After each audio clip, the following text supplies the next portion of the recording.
Donc ce projet, c'est pas un guide de la ville de Montreuil, c'est une retranscription photographique de la vision d'un habitant, mais aussi d'un faiseur d'images sur son paysage quotidien. Et tu vois, je pense que grand angle, là, je l'ai, même en étant tout bas. Ouais.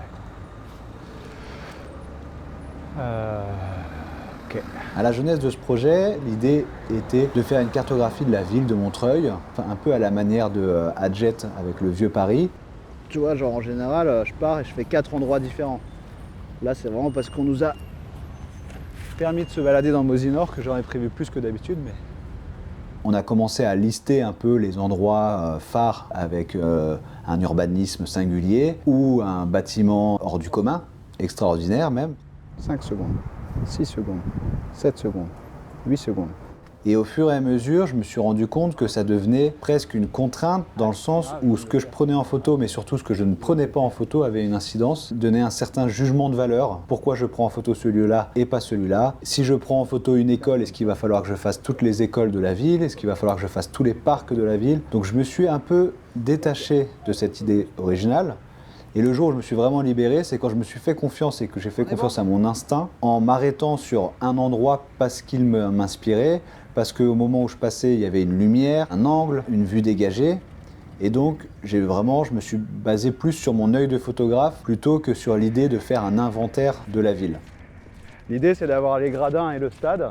Maintenant, reste à savoir si on le prend de cet angle-là ou si on le prend de l'angle là-bas. Je pense que ça va être surtout ça qui va m'intéresser. Et pour la couleur, je vais peut-être m'éloigner, histoire d'avoir du vert, du rouge et du reste.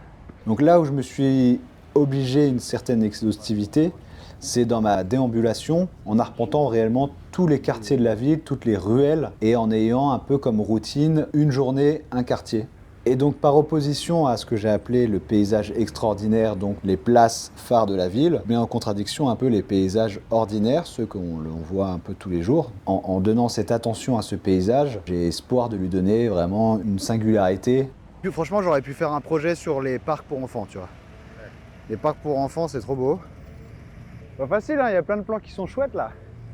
J'ai vraiment le souhait que les paysages que j'ai photographiés parlent bien sûr aux Montreuillois, mais pas que ça devienne un projet universel, que quelqu'un qui soit en Corrèze ou au Japon découvre des paysages qui l'interrogent, qu'il se fasse sa propre interprétation de ce paysage et que ça devienne vraiment quelque chose d'universel par le médium de la photographie.